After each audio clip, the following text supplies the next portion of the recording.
పేదవాడి పక్షాన నిలబడతాం, ప్రజా గొంతుకై నినదిస్తాం. వాయిస్ ఆఫ్ వాయిస్లెస్, తెలుగువారి మనస్సాక్షి సాక్షి టీవీ. సాక్షి టీవీ ప్రసారాల కోసం మీ స్థానిక కేబుల్ ఆపరేటర్ని వెంటనే సంప్రదించండి.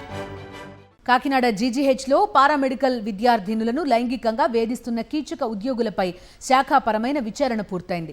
బయోకెమిస్ట్రీ ల్యాబ్ హెచ్ఓడితో పాటుగా మరో 2 ప్రొఫెసర్లతో ఏర్పాటైన కమిటీ విద్యార్థులను విచారించి లిఖితపూర్వక ఫిర్యాదులు తీసుకున్నారు. ఈరోజు కమిటీ రంగరాయ మెడికల్ కళాశాల ప్రిన్సిపల్కు కీచకులపై నివేదిక అందించనుంది. మరిన్ని వివరాలు మా ప్రతినిధి రాజు అందిస్తారు. కాకినాడ ప్రభుత్వ ఆసుపత్రిలో పారామెడికల్ విద్యార్థుల పట్ల లైంగికంగా వేధిస్తున్న కీచకుల భాగవతం వెలుగులోకి వచ్చింది. ప్రస్తుతం నేను కాకినాడ ప్రభుత్వ ఆసుపత్రిలో ఉన్నాను. ఏదైతే మన ముందు కనిపిస్తుందో 7వ నంబర్ ల్యాబ్తో పాటుగా దీని వెనక ఉన్నటువంటి ధీరుభాయ్ అంబానీ ల్యాబ్లో కూడా ఇక్కడ వైద్య పరీక్షలు జరుగుతుంటాయి. ఈ నేపథ్యంలోనే ఎవరైతే ఇక్కడ చదువుతున్నటువంటి పారామెడికల్ విద్యార్థులతో పాటుగా ఇతర కళాశాలకు చెందినటువంటి వొకేషనల్ కాలేజీలకు చెందినటువంటి విద్యార్థులను కూడా గత నెల రోజుల నుంచి ఇక్కడ ల్యాబ్ టెస్టుల కోసం అని చెప్పి రావడం జరిగింది. ఈ బయోకెమిస్ట్రీ ల్యాబ్కి సంబంధించి ల్యాబ్ అటెండెంట్గా ఉన్నాడో రంగరాయ మెడికల్ కళాశాలకు చెందినటువంటి ల్యాబ్ అటెండెంట్ కళ్యాణ్ చక్రవర్తి ఈ విద్యార్థుల పట్ల లైంగికంగా వేధిస్తున్నట్లు ఆరోపణలు ఒక్కసారిగా వెలుగులోకి రావడం జరిగింది. అయితే ఇతనికి మరో 3 ల్యాబ్ టెక్నీషియన్లు కూడా సహకరిస్తూ విద్యార్థులను లైంగికంగా గురి చేస్తున్నారని చెప్పి విద్యార్థులంతా కూడా రంగరాయ మెడికల్ కళాశాల ప్రిన్సిపల్ విష్ణువర్ధన్కి ఫిర్యాదు చేయడం జరిగింది. ఈ ముఖ్యంగా ఎవరైతే ఈ కళ్యాణ్ చక్రవర్తి ఆరోపణలు ఎదుర్కొన్న వ్యక్తి ఉన్నారో ఆయన గత కొంతకాలం నుంచి కూడా విద్యార్థులకి వాట్సాప్ ద్వారా వాళ్ళ యొక్క శరీర భాగాలను ఫోటోలు తీసి పంపించడం, అదేవిధంగా బుగ్గలను అమురుతూ ఇతర జుగుప్సాకరంగా ఉండడంతో ఇతని అకృత్యాలు భరించలేక ఈ 50 మంది విద్యార్థులను ఏకంగా లిఖితపూర్వకంగా రంగరాయ మెడికల్ కళాశాల ప్రిన్సిపాల్కి ఫిర్యాదు చేయడం జరిగింది.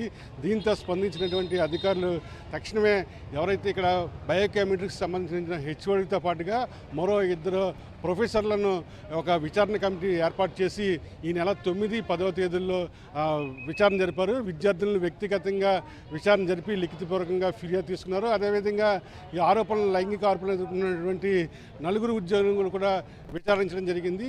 ఈ విచారణకు సంబంధించినటువంటి నివేదిక ఈరోజు మధ్యాహ్నం రంగరాయ మెడికల్ కళాశాల ప్రిన్సిపాల్కి అందజేయడం జరుగుతుంది. ముఖ్యంగా ఈ లైంగిక వేధింపులు రాష్ట్ర వ్యాప్తంగా సంచలనం కావడంతో అటు డైరెక్టర్ ఆఫ్ మెడికల్ ఎడ్యుకేషన్ కూడా తీవ్రంగా స్పందిస్తుంది. ఖచ్చితంగా 3 ఉద్యోగులను కూడా వేటు వేసే అవకాశం ఉంది, సస్పెండ్ చేస్తారని చెప్పి కూడా ఆసుపత్రి వర్గాలు చెప్తున్నాయి. మరోవైపు ఈ ఉద్యోగులు ఎవరైతే ఉన్నారో లైంగిక వేధింపులు పాల్పడుతున్న ఉద్యోగుల మీద సస్పెన్షన్ వేటుతో పాటుగా క్రిమినల్ చర్యలు కూడా తీసుకోవాలి, వారి మీద కేసులు నమోదు చేయాలని చెప్పి ఇటు మహిళా మండల సంఘాలు కూడా డిమాండ్ చేస్తున్న పరిస్థితి ఉంది. మరి కాసేపట్లో కాకినాడ ప్రభుత్వ ఆసుపత్రి దగ్గర ఆయా మహిళా సంఘాలు కూడా పెద్ద ఎత్తున ఆందోళన చేపట్టడానికి సిద్ధపడుతున్న పరిస్థితి ఉంది. ఓవరాల్గా చూస్తే కూటమి ప్రభుత్వం అధికారంలోకి వచ్చిన ఈ ఏడాది కాలంలో మహిళలకు ఏ విధమైన భద్రత ఉందో కాకినాడ ప్రభుత్వ ఆసుపత్రి ఘటనతో ఒక్కసారిగా తేటతెల్లమైంది. ఇప్పుడు జర్నలిస్ట్ వెంకటరామతో కలిసి కరస్పాండెంట్ రాజు, సాక్షి టీవీ, కాకినాడ నుండి. ల్యాబ్ అటెండెంట్ కళ్యాణ్ చక్రవర్తి తమను లైంగికంగా వేధింపులకు గురి చేస్తున్నారని విద్యార్థులు ఫిర్యాదు చేశారని Kakinada GGH biochemistry lab HOD doctor Srivani వెల్లడించారు. విద్యార్థినుల ఫిర్యాదుతో కళ్యాణ్ చక్రవర్తిని పిలిపించి మందలించినట్టు తెలిపారు. విద్యార్థినులు ఆర్ఎంసీ ప్రిన్సిపల్కు కూడా ఫిర్యాదు చేశారన్నారు శ్రీవాణి.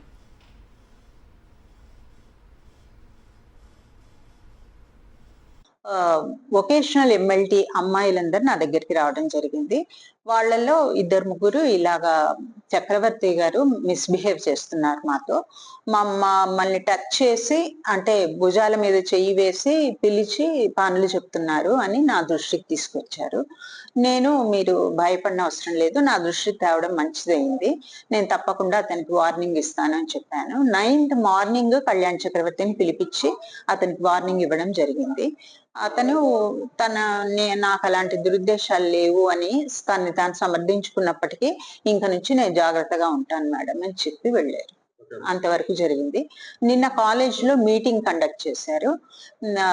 అక్కడ కూడా నేను ఈ విషయమే తెలియజేశాను.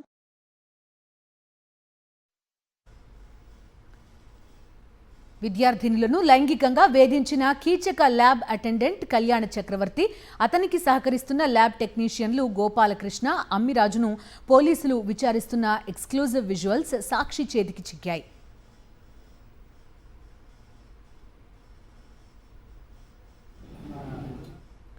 ల్యాబ్ అటెండెంట్ కళ్యాణ్ చక్రవర్తి లైంగిక వేధింపుల కేసులో తమకు ఎలాంటి సంబంధం లేదని, అసలు తమను ఎందుకు విచారిస్తున్నారో కూడా అర్థం కావడం లేదని ఆరోపణలు ఎదుర్కొంటున్న ల్యాబ్ టెక్నీషియన్స్ చెప్తున్నారు.